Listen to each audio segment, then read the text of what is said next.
Welcome back to our reading of A Galaxy of Her Own. We are now on the 8th part, and we are going to be talking about the Mercury 7 wives.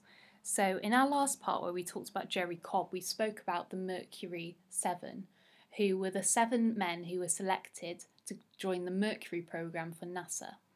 So now we're going to be learning about the Mercury 7 wives. They were around in the USA in the 1950s and 1960s. When NASA revealed which 7 astronauts would be the first Americans to venture into the unknown frontiers of space, they gave them the company's full support. But their wives, Renee Carpenter, Trudy Cooper, Annie Glenn, Betty Grimson, Joe Shapira, Louise Shepard, and Marge Slayton, were left to fend for themselves, unprepared for what was about to happen. Their tremendous ability and support made a vital contribution to the early space program. The astronauts, known collectively as the Mercury 7, became instant celebrities when introduced to the world's press on the 9th of April 1959.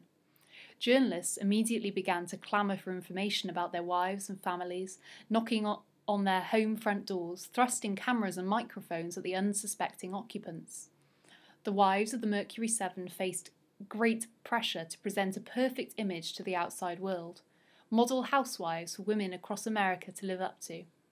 All this as their husbands were spending weeks away from home training and risking their lives on a brand new rocket technology, and whilst they were anxiously worrying about whether their men would make it safely back to Earth.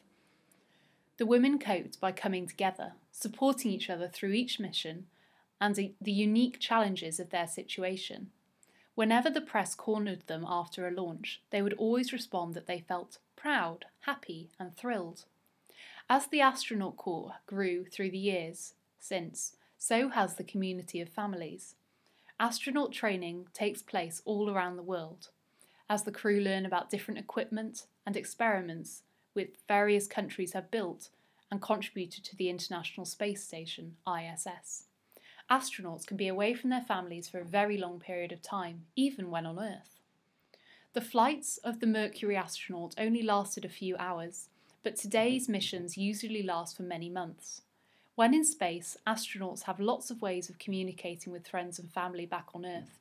Email and telephone links, regular video conferences, so they can remain closely in touch. Families send small Christmas and birthday presents up to space on cargo ships, as well as other surprises and personal items. The wives of the first astronauts were unexpectedly thrust into the limelight, but came together to support each other and their partners as they ventured into new frontiers. The community of friends and families is just as strong today, providing support to one another whether in space or on Earth, just as anyone would with their own family.